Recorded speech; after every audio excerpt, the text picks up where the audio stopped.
Pessoal, mais uma vez, bom dia a todos. Vamos dar continuidade aí nossa árdua fase probatória, não é verdade? Que estamos aí tratando nas nossas últimas aulas. Pois bem, o que eu trago para a gente tecer alguns comentários aqui agora é o meio de prova denominado depoimento pessoal. Percebam bem, depoimento pessoal, não depoimento testemunhal.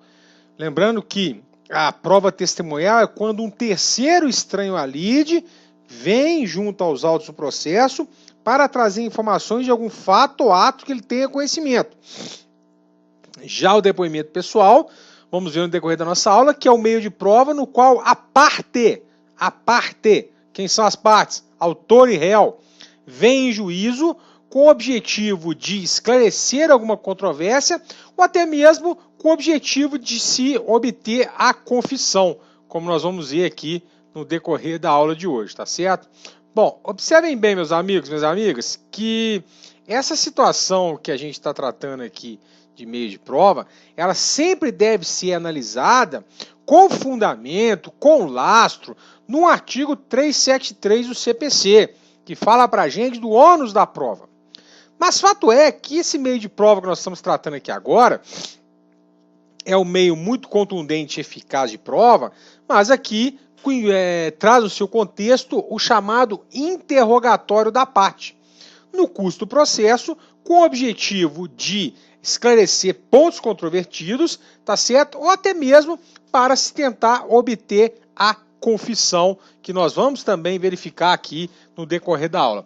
Observem bem, eu preciso com muita contundência que você entenda e que você compreenda, melhor dizendo, que esse depoimento pessoal só pode ser prestado pelo autor ou pelo réu, já que qualquer pessoa estranha à lide, ou seja, que não seja autor e réu, que queira eventualmente vir aqui para prestar o seu depoimento, nós estaremos diante aqui da figura de uma testemunha, correto? Pois bem, esse meio de prova, que interessante, ele é disciplinado aí no artigo 385 e seguintes, ele pode ser determinado pelo juiz ou pode ser requerido pelas partes. Observe que é interessante que quando o juiz determina de ofício a oitiva do autor e do réu, perfeito, é porque ele quer esclarecer algum ponto controvertido que esteja ainda pendente na causa. É o que me diz aí o Código de Processo Civil. Agora, cuidado, porque, tecnicamente falando, além de ser impossível, inviável, totalmente impossível, vamos colocar assim, não tem como o autor requerer o depoimento pessoal dele mesmo. O autor só pode requerer o depoimento pessoal do réu, e o réu só pode requerer o depoimento pessoal do autor. É uma imperfeição jurídica muito grande, é uma tecnia, é um erro muito grande no âmbito do processo civil, a própria parte requerer a oitiva dela mesma.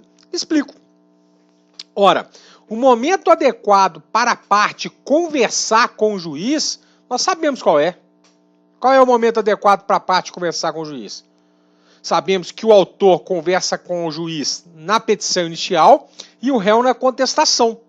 Tanto é que nós já falamos ainda na época, vamos colocar assim, de aulas presenciais, que aquilo que não for colocado na petição inicial gera para a parte a preclusão. Idem para o réu. Aquilo que não constar da contestação também gera preclusão. Então observem bem, qual é o momento adequado para o autor conversar com o juiz? Petição inicial. Qual é o momento adequado para o réu conversar com o juiz? Contestação. Então aquela situação que é muito comum chegar no nosso escritório lá, que o cara vira e fala assim, não, no dia da audiência eu vou falar uns negócios pro juiz lá. Não vai falar nada pro juiz não. Só vai falar pro juiz se ele quiser ou se a parte contrária assim o requerer. Por quê? Porque eu, como autor, não posso requerer a minha oitiva mesmo. Porque o que eu tinha para falar já está lá na minha petição inicial. E o réu que tinha para falar já está na contestação. Então, vamos deixar bem claro que o depoimento pessoal pode ser requerido pelo autor em relação ao réu, o réu em relação ao autor, ou o juiz de ofício. Mas nunca cabe à parte requerer o seu próprio depoimento pessoal. Interessante, pessoal, também nesse contexto aqui, é o seguinte, que abrindo até um parênteses de caráter prático, né? Eu, particularmente, na minha advocacia, eu evito e muito, tá certo, pedir a oitiva da outra parte. Porque, olha só, o depoimento pessoal acaba que é um meio de prova também destinado às partes esclarecerem algum fato. Ora, se eu peço o réu para esclarecer algum fato, vamos falar aqui no sentido prático. O réu vai falar alguma coisa contra ele? O autor vai falar alguma coisa contra ele mesmo? Então, geralmente, eu pedir o réu para prestar depoimento pessoal enquanto advogado autor não é um negócio interessante, obviamente, excepcionalmente, dependendo do caso. Então, fica essa dica, né? Fica essa dica no sentido de você ter bastante cuidado quando fazer sua petição inicial, porque lá é o momento adequado para você expor o fato constitutivo do seu direito, enquanto na contestação é o momento adequado para o réu expor o fato modificativo, extintivo ou impeditivo do direito do autor. Algumas particularidades em respeito do depoimento pessoal. A primeira delas é o seguinte: a parte para prestar o seu depoimento, ela tem que ser intimada pessoalmente pelo juiz. Ou seja, o juiz tem que intimar pessoalmente a parte para comparecer em juízo para prestar o seu depoimento. E aqui que fica a primeira particularidade. Qual a particularidade? Bom, se a parte, eventualmente, intimada pessoalmente para prestar depoimento e não comparece, o juiz vai aplicar a ela a pena de confissão. Ou seja, presume-se-ão verdadeiros os fatos alegados pelo depoente. Isso é muito bacana. Por que é bacana? Porque a gente vem de uma cultura muito interessante, nós estudantes do direito, o seguinte: ninguém é obrigado a fazer prova contra si. Eu tenho o direito constitucional de ficar calado. Sim, o senhor tem o direito constitucional de ficar calado. Mas no âmbito do direito civil, o eventual não comparecimento ou eventual recusa a falar em sede de depoimento pessoal poderá gerar a pena de confesso. Ou seja, presume-se-ão verdadeiros os fatos alegados pela parte contrária. Então, se você foi devidamente intimado pessoalmente para prestar o seu depoimento pessoal e não presta depoimento pessoal ou se recusa a prestar o depoimento pessoal, aplicar-se-á a você a pena de confesso. Obviamente que no mandado de intimação deverá constar essa advertência, conforme a previsão do artigo 385, parágrafo 1º do CPC. Então, no âmbito do processo civil, se o cara chegar no dia da audiência e virar lá e falar assim: eu me recuso a falar porque vou usar meu direito constitucional de ficar calado, perfeitamente. Para você, parte contrária, é bom, porque teremos a possibilidade de aplicação da pena de confissão. Então lembre-se, né? A parte, não estou falando de testemunha, autor ou réu que, devidamente intimado para prestar depoimento pessoal, não comparece ou se recusa a depor, aplicar-se a ele a pena de confissão. Cuidado, porque lá no direito penal é diferente. No direito penal, se o cara recusar-se a prestar depoimento pessoal, nada acontecerá com ele e isso não poderá ser utilizado contra ele. Aqui no âmbito do processo civil tem essa particularidade. Então, pela quarta vez na nossa manhã, eu chamo a atenção para os senhores mais uma vez. Camarada, intimado pessoalmente para prestar o depoimento pessoal, vá, responda, tá certo? Não se omita, porque aquilo que lhe foi perguntado e não foi respondido, teremos a aplicação da pena de confissão. Na qualidade de advogado, é muito importante você ficar de olho se constou expressamente do mandado essa advertência de comparecimento pessoal. Porque se não constou essa advertência no que tange a presunção de veracidade dos fatos alegados pela parte contrária, nós temos aí uma imperfeição, então não se aplicará a essa pena que a gente acabou de falar aqui agora. Bom, qual é a forma correta de se interrogar a parte? A forma correta de se interrogar a parte é a mesma forma que se faz a inquirição de testemunhas. Ou seja, o juiz faz a pergunta à parte, tá certo? No caso do interrogatório, o juiz vai perguntar diretamente à parte. E agora, a novidade, quando eu digo agora no CPC, quando for ao momento do advogado fazer as suas perguntas, a pergunta também será diretamente à parte. Curiosidade, pessoal, antes de 2016, você fazia pergunta do juiz e o juiz fazia pergunta à parte e à testemunha. Agora não. Com a reforma, você faz diretamente a pergunta às partes. Então, primeiro o juiz faz as perguntas, depois o advogado do autor, depois o advogado do réu, e se o juiz quiser algum esclarecimento, ele tem essa prerrogativa de assim o fazer. Rafael, a parte pode levar o seu depoimento por escrito? Camarada, lógico que não, porque o depoimento é aquilo que está na cabeça dele. Né? Se ele quiser fazer por escrito, ele que faça uma ata notarial, aula anterior nossa, tá certo? Ou então se utilize de outros meios. Porque o depoimento pessoal, ele traz no seu contexto até a palavra pessoal, ele mesmo. Rafael, cabe um depoimento por procuração? Bom, o depoimento testemunhal, nós vamos ver oportunamente que sim, temos a possibilidade de depoimento testemunhal por procuração com muita reserva. Aqui no depoimento pessoal, há uma reserva muito grande a esse tipo de situação também. Bom, uma coisa que traz para a gente muita dificuldade quando se fala em depoimento pessoal é o seguinte, de acordo com o que prevê o Código de Processo Civil, a parte, o autor será ouvido primeiro e depois o réu. Mas fato é que quando o autor está prestando o seu depoimento, o réu sai da sala. Quando se faz a oitiva do autor, o réu sai da sala. Quando o réu vai ser ouvido, o autor pode ficar na sala. Pode parecer uma coisa besta, mas é uma coisa que nos traz muitas complicações no dia a dia forense. Olha só, imaginemos que você é autor do processo, você vai prestar seu depoimento, o réu sai, correto? Muito bem, imagina a cabeça do réu, agora que ele vai prestar depoimento, ele vem para a sala, o autor está na sala. Dá uma conotação de o que? Pessoalidade, de parcialidade, correto? Só que na realidade não tem nada de parcialidade. Por quê? Porque quando o autor presta o depoimento dele, terminou o depoimento, ele não pode mais alterar. Assinou, está precluso. Por sua vez, o réu, quando vem prestar seu depoimento, o autor não pode mais se manifestar. Então, supomos que, hipoteticamente, o réu fala alguma coisa que o autor não concorde, o autor não vai fazer nada, porque já está precluso o momento adequado para ele falar isso. Então, guardemos bem essa questão aqui. Qual a questão? A questão que primeiro se ouve o autor, depois o réu. Sendo que quando se ouve o autor, o réu não pode ficar na sala. Mas quando se ouve o réu, o autor pode ficar na sala.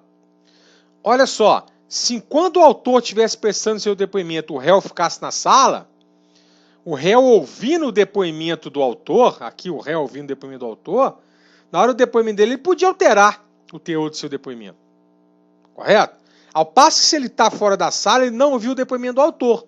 E aí ele vai vir com um depoimento totalmente idôneo.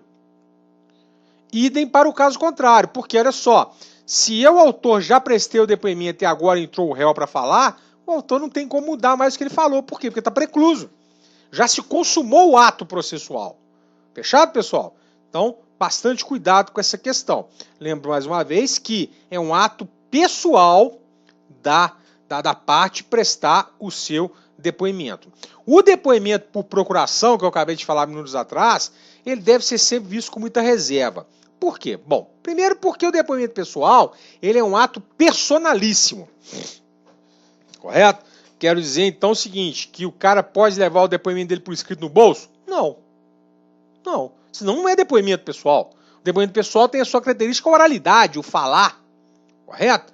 Agora, ele pode fazer o que a gente chama de consulta às notas breves? Consultas breves. Sim, de repente o cara está lá com uma dúvida, por exemplo, imbecil, o ano do nascimento dele, deixa eu só dar uma olhadinha aqui na minha identidade. Pode, correto? Agora, o que não pode é levar o depoimento dele por escrito, porque o depoimento por escrito ele vai estar totalmente desarrazoado desse contexto de oralidade, de pessoalidade. Agora, quando a gente fala em depoimento por procuração, meus amigos e minhas amigas, eu chamo a atenção para vocês com a seguinte observação. Primeiro, o depoimento por procuração somente será possível quando for inútil a presença da parte, quando o procurador tiver conhecimento próprio e específico dos fatos controvertidos e, principalmente, o depoimento pessoal por procurador traz a necessidade de apresentação de instrumento público com poderes especiais para depor e para confessar. Então o cara tem que vir com uma procuração pública constando poderes para depor e para confessar. Então são 3 requisitos: ser inútil a presença da parte, a pessoa que recebeu a procuração ter conhecimentos dos fatos e ser através de instrumento público esse depoimento pessoal, correto? Então pode haver sim o depoimento de procuração dentro desse contexto, tá certo? O interessante é que eu chamo a atenção mais uma vez, é que a gente não pode esquecer que o momento adequado para o autor falar com o juiz, petição inicial. O momento adequado para o réu falar com o juiz, contestação. O depoimento pessoal serve exclusivamente para eventuais esclarecimentos dos fatos que o juiz achar necessário, bem como as partes, uma em relação à contrariedade da outra. E uma observação também curiosa é que tem alguns fatos em que a parte, estou falando de parte, estou falando de testemunha não, a parte não é obrigada a depor. São eles, artigo 388, a parte não é obrigada a depor sobre os fatos, 1. Criminosos que lhe forem imputados. Criminosos. 2. A cujo respeito por estado ou profissão deve guardar sigilo. Um padre, por exemplo, um advogado que recebeu lá informações do seu cliente, né? Acerca dos quais não possa responder sem desonra própria do seu cônjuge, do seu companheiro ou de parente em grau sucessível. Ora, de repente, ao responder aquela pergunta, ele vai estar trazendo uma desonra, por exemplo, do cônjuge. Nesse caso, ele pode se recusar a depor. Eu penso muito nisso aí, nessas ações de indenização por danos morais aí, como é que a gente fala? Por infidelidade conjugal, né? Eu sou obrigado a responder fatos que gerem desonra própria. Imaginemos que o marido, foi pego numa relação extraconjugal com outro homem. Aí a mulher entrou com uma ação de indenização por danos morais por ofensa à sua integridade. Será que o cara é obrigado a depor sobre fato que gere desonra a ele mesmo? Não, não é obrigado. 4. Que coloque em perigo a vida do depoente ou das pessoas referidas no inciso 3, no caso de uma ameaça, por exemplo, tá certo? Sendo que nas ações de família isso não se aplica, correto? Agora, o bacana, gente, é que de acordo com a doutrina majoritária, a pessoa só é obrigada a prestar seu depoimento pessoal na comarca em que reside. Quer dizer, então, que se você tem um processo em Belo Horizonte e mora em Barbacena, o depoimento pessoal seu, em regra, será realizado por carta precatória aqui em Barbacena. E a grande novidade aí, né, principalmente em épocas de coronavírus, é a questão da videoconferência. A videoconferência já estava prevista no Código de Processo Civil, e agora ficou extremamente contundente com o coronavírus. Aliás, a título de ilustração, o próprio Conselho Nacional de Justiça orientou os advogados, as partes, as pessoas envolvidas no processo, a baixar um aplicativo que chama Cisco Webex. Cisco Webex. Ou seja, as audiências correrão por intermédio desse aplicativo aí que você consegue baixar na plataforma iOS ou na plataforma Android também. Então, para a gente concluir aqui essa questão de depoimento pessoal, eu vou apontar para vocês os seguintes requisitos. Primeiro, qual é a finalidade do depoimento pessoal? Provocar a confissão ou esclarecer fatos controvertidos. Perfeito. Qual é o momento que vai ocorrer o depoimento pessoal? Em AIJ, audiência de instrução de julgamento, ou, hipoteticamente, o juiz pode marcar um novo ato para aquela tomada daquele depoimento. Bom, observação interessante que eu gostaria de chamar a atenção mais uma vez. A parte tem a faculdade de recusar a prestar depoimento? Bom, a faculdade tem. Não sou obrigado a prestar depoimento, não. Só que eu chamo a atenção para vocês que um eventual realização de depoimento pessoal gerará a aplicação da pena de confesso. Cuidado com isso. Último requisito. Qual o momento adequado para o autor falar com o juiz? Petição inicial. Momento adequado para o réu falar com o juiz? Contestação. Então, eu, autor, posso pedir meu depoimento? Não. Você, réu, pode pedir seu depoimento? Não. Então, aquela questão que eu falei minutos atrás, que o cara chega lá no escritório e fala assim, no dia da audiência eu vou falar umas verdades lá. Só se o juiz te perguntar. Correto? porque o momento adequado foi lá na petição inicial. Combinado, pessoal? Então esse foi o famoso depoimento pessoal. Chama atenção mais uma vez, depoimento pessoal, autor, depoimento pessoal, réu. Próxima aula falaremos da confissão, que é inclusive um efeito do depoimento pessoal que a gente acabou de falar aqui agora. Combinado, pessoal? Bom dia para vocês e até a próxima aula. Valeu!